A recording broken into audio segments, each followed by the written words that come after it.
Alright, well, it looks like we're back again with episode 4. I'm back with another big question to ask myself and for you all to ask yourselves. The question for today's episode is, what is art?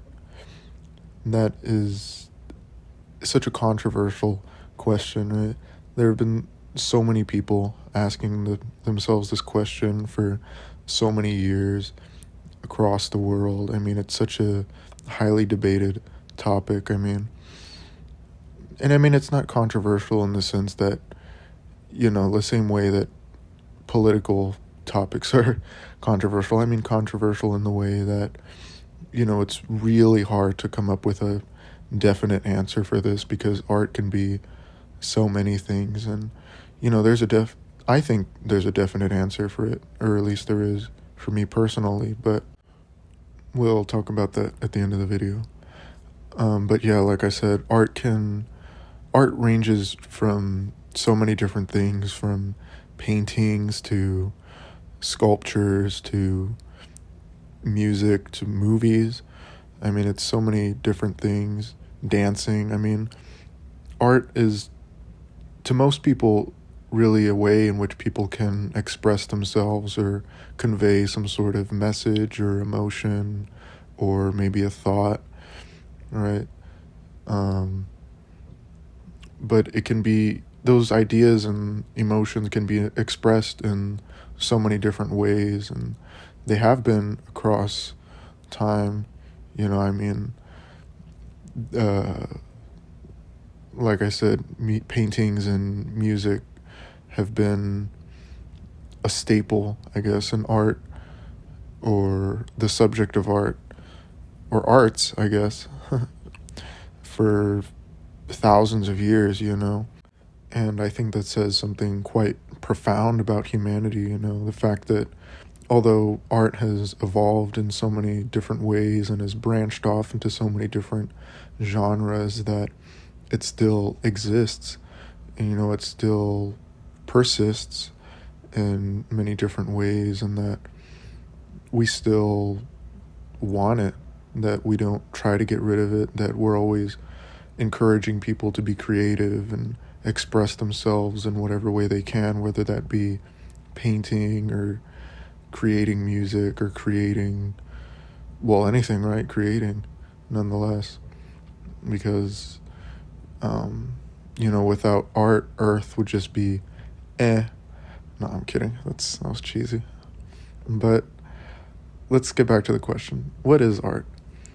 So the definition that Google gives, or I guess Oxford, is that art is defined as follows: the expression or application of human creative skill and imagination, typically in a visual form such as painting or sculpture, producing works to be appreciated primarily for their beauty or emotional power. That, I think, is correct, really. I mean, that's very close to the personal definition of art that I have. I think it gets to the heart of art, I think a lot of people would probably stop this video right here. I think that would be a pretty satisfactory definition for pretty much everybody. I would agree with it, or at least at first glance, but there's a lot more thinking that goes into it, or at least that I think should go into it, because there's a lot of things that, although it does address, there are also a lot of things that it doesn't address, which is what I wanted to get into this video. Now, like this definition that Oxford gives, there are a lot of people that would argue that what art is trying to convey is some sort of emotion, or that there is some sort of emotional power behind it, right? But I feel like that argument sort of collapses in on itself, because if art... The thing is, I think pretty much everything causes emotion, at least if you're thinking about it, right? If you're conscious of whatever it is you're looking at or hearing or whatever. I think that everything causes an emotion, you know? I mean, right now, you can't see it in this video, right? It's just audio, but right now I'm looking at a hanger that's on the floor. I mean, what's it doing? I mean, I'm looking at it, it's making me feel kind of irritated, I guess. Irritated that it's on the floor and maybe that it's not where it should be. But and I mean, at first glance, it didn't really make me feel anything, but at when I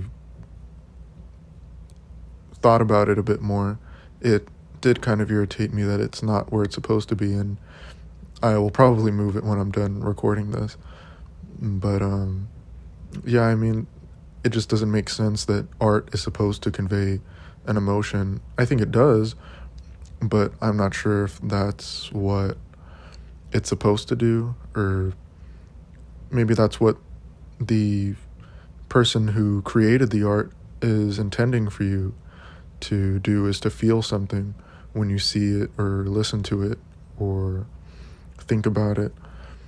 But what an artist intends for its viewers or listener to do with their art is just what makes it meaningful to them, not what really makes it, or not what helps it to contribute to the definition of art, I don't think. So I don't think that argument really counts at all to trying to figure out what art really is. So to say that art is supposed to cause emotion, or that something is supposed to cause emotion for something to qualify as art, I just don't think makes that much sense when really thought about. But that does take me to my next point, which is what the artist intended.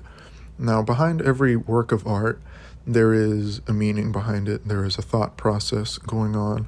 There is some sort of emotion being conveyed or being felt, behind any sort of meaningful art, at least. You look at something like pretty much any Renaissance artwork, Michelangelo, Raphael, it's all very religious, right? And it's all very powerful and meaningful because what that art represents is, God. God is very meaningful to not only them, but to a great many people, billions of people around the world. People take that very seriously, and to show that idea behind a work of art and to make it as beautiful as possible and to put it in a beautiful building, which is also a work of art, I think is what makes those paintings so powerful. And not only that, but besides all the religion, they were also so revolutionary in the art world in the sense that they introduced such new techniques and new, ways of creating art for the world. I mean, that's why it's the Renaissance, because it's a rebirth of art, really. I mean, in all forms, not just painting, but in music and architecture. And there was a lot of different ways. And, people can talk about the Renaissance. I could talk about the Renaissance for a long time, but I want to get back to the question. And, an artist's intention is, I think, what makes art most meaningful. Because, if you have a piece of art without any meaning, then what's the meaning, right? You shouldn't really have to be wondering what the meaning behind it is, and it doesn't have to be a definite meaning. It can be your own meaning. It can be the artist's meaning. But if there's no meaning, then I don't think it's art. That's why I don't want to say modern art, because there is a lot of good modern art, right? But when I say modern art, I think of, the type of things you see in modern office buildings or hotels, right? Those pieces of art that are just like streaks of paint. There's nothing there. It's just a bunch of paint on a canvas. Doesn't look like anything, right? I mean, I guess it's just there because it looks cool, which it doesn't. But, you know, to each his own, I guess. Beauty is in the eye of the beholder, but honestly, it's not art to me. It's horrible. I don't know why it exists. I don't know what it's there for. I don't know. Kind of meaningless to me. But, in any case, if there's no meaning or intention behind it, I don't think that it really is art, because art is supposed to be, to me, an expression of what a person's feeling or what a person's thinking or what a person's going through, like Van Gogh. I mean, I think that's why his paintings are so famous, is because a lot of what his paintings represent is, his depression and his, psychological issues and things like that. I mean, actually, a fun fact, I think, I heard that one of the reasons why he uses so much yellow in his paintings is because yellow is often perceived as a happy color, and he wanted to use that color to convey happiness, which was the complete opposite of what he was feeling, right? But he wanted his, I guess, viewers to feel happy, or he wanted to feel happy when he was creating those paintings, which I thought was very interesting and sad, obviously. I think it's a tragedy that he wasn't recognized for his artwork during his lifetime. But, oh well, I guess. But, yeah, that's essentially what I think the most important thing is behind any piece of artwork. But I think that also brings me to my next point, is the topic of animal art, art done by animals. Now, let's be honest. When you see a dog painting, do you think they're really thinking about it? I mean, thinking about it in the sense that, they're getting the paintbrush and they're painting on the canvas, but that's about it, right? I don't think they're really thinking about the meaning behind it or what it even is, but I'm not sure if that really qualifies as art, because, well, no, it doesn't. I mean, I said in my last point that it doesn't, because there's no intention behind it. I mean, unless a dog is painting something and he knows what it is, or she knows what it is, and, there's some sort of great meaning behind it that they're trying to convey to their human viewers, or maybe other dog viewers, right? I don't think it really qualifies as art. So you can post your dog on Instagram painting and it'll get all these likes, but it's not going to get a like from me, all right? I don't think it's art at all, really. I mean, it's cool, but I don't know. It doesn't really qualify as art in my book. But, yeah. But anyways, next point. I think there's another thing in our modern era, something much more sophisticated than dogs, definitely, maybe more sophisticated than us, and that's artificial intelligence, or AI. There's been a lot of AI art going around, which is arguably fueled, or I guess created by humans, because there is an argument, I think, to be made that humans are just using AI as a medium to create art, but then there's also an argument that the AI is creating the art itself. So it raises a question of who is really the artist, who's really the one creating the art. And, there's a lot of different programs out there that you can ask an AI to create an art, or a work of art, and it'll create one that, I mean, it's just accurate. It's what you want. It's what you're looking for. It may not be that good, but it it's creating what you want, it's creating what you're asking for, and you can apply all these different filters or whatever you want, right? But I think it's I think it's kind of crazy, to be honest, that our technology has come so far that we can do that. But does AI art count as art? For the moment, I think it does, because AI is pretty much fueled by humans, and if a human is behind it, there must be an intention behind it. But one thing I've noticed among a lot of AI art is it's not very serious. I mean, a lot of times people will post AI art, and sometimes it looks pretty cool. It looks like it's actually art. It's actually something that they tried on. But then there's also AI art that's just silly prompts. Like, there's this popular one of, I think it's called Mario on Trial or something like that. I mean, it's accurate. It's a good piece of art, right? But is it actually a piece of art? I mean, I don't know. It's just a meme at this point. But yeah, I think it is very interesting that we have gotten to this point.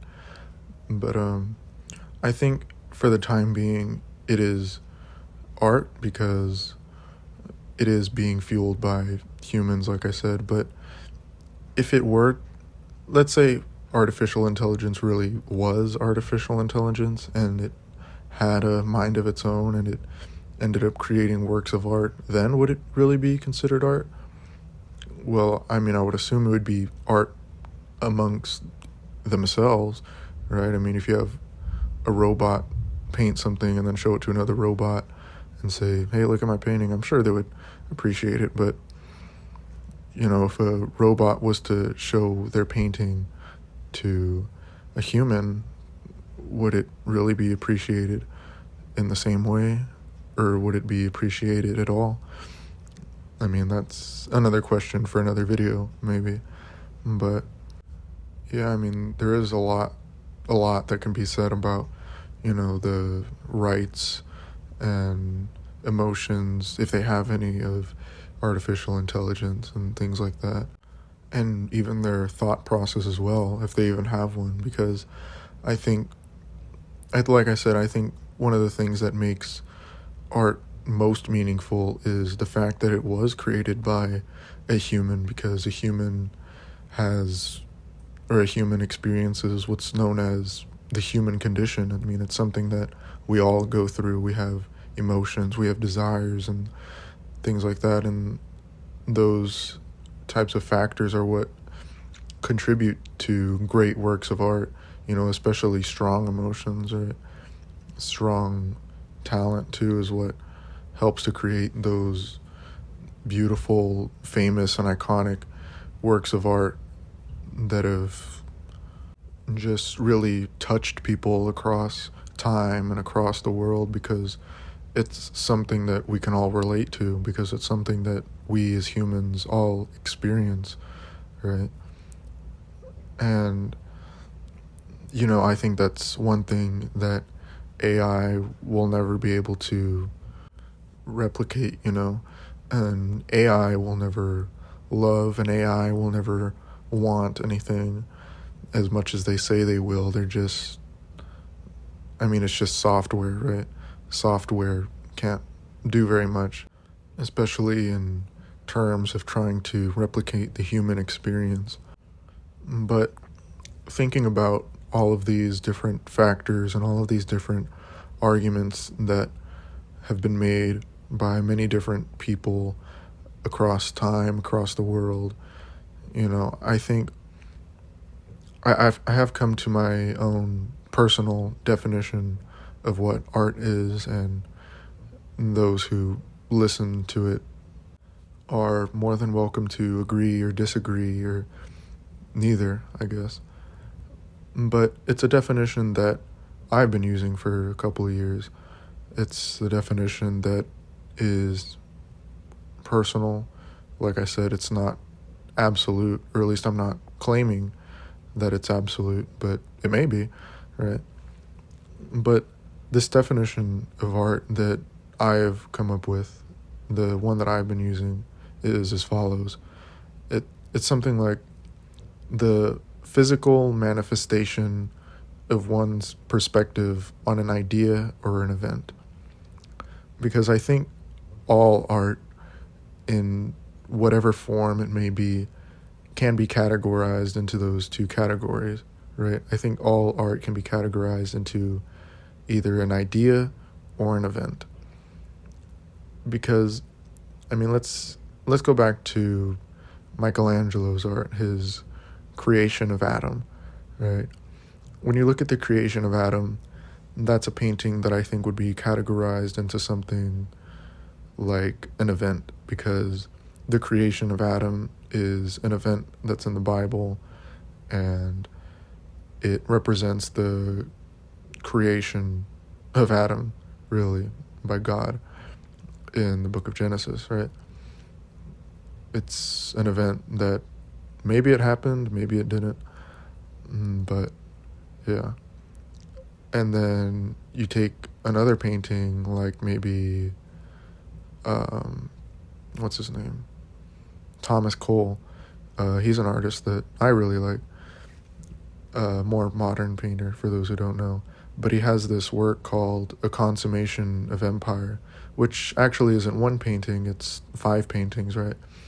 But that's a work, or a series of works, which would be categorized into an idea.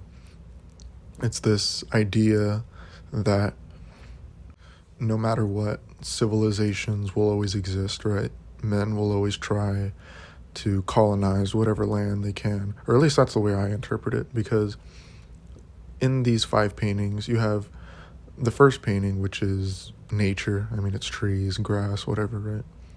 Then you have the second painting, which is, again, mostly nature, but there are people in it enjoying the nature, right? Kind of doing their own thing. And then you have the third painting, which is of this big, beautiful, flourishing, obviously flourishing, rich city, empire, whatever you want to call it, right? There are these beautiful boats and these big buildings and things like that, and everyone's having a good time, right? Then in the painting after, you have that same city, which is not flourishing anymore. It's, being destroyed.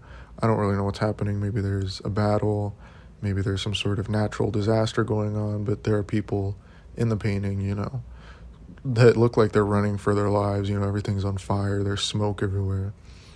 And then in the last painting, you have that same city again, but, covered in grass. There's nobody to be found. You can see nature trying to reclaim the land that was lost. So I guess the cycle will inevitably start again, right? Which I suppose it would in real life. But I think that would be categorized into an idea. The idea that I stated before, that man will always try to colonize whatever it can, and that not all colonies, not all cities, not all empires, even the great ones, are forever. But yeah, I do think that all art, like I said, can be categorized into either an idea or an event. Like I said, people may disagree with me, people may agree with me, but I'm always open to new ideas, new arguments, right? But if I'm being honest, I don't see any way around it. I mean, not just paintings, right? But you can look at songs, which are usually about ideas, right? There are songs about people being happy, songs about people being sad, songs about people being angry. There are a lot of pop songs, right, that are about breakups, which I would classify into the event category. The event of the artist breaking up, and the song, I suppose, is trying to convey their sadness throughout the event of their breakup. But yeah, I do think that those are pretty much the important points, or the points that I could think of in trying to determine what art really is. Um, so, what is art? Like I said, I gave my definition a couple minutes ago, which is, again, for those who maybe forgot it, is the physical manifestation of one's perspective on an idea or an event. So I guess write that down, and maybe it'll be something for you to think about as a listener and a philosopher, I suppose, if you like stuff like that. But anyways, yeah, I guess we can end the video on that note, on a curious note, as I hope I do with all my videos. But yeah, I mean, that's really the end of it. I hope I covered everything I should have covered. I at least tried to, with my thoughts, my feelings, right? And hopefully I answered the question, or hopefully I introduced a new thought into your mind. But again, as always, ask yourself this: what is art? See ya.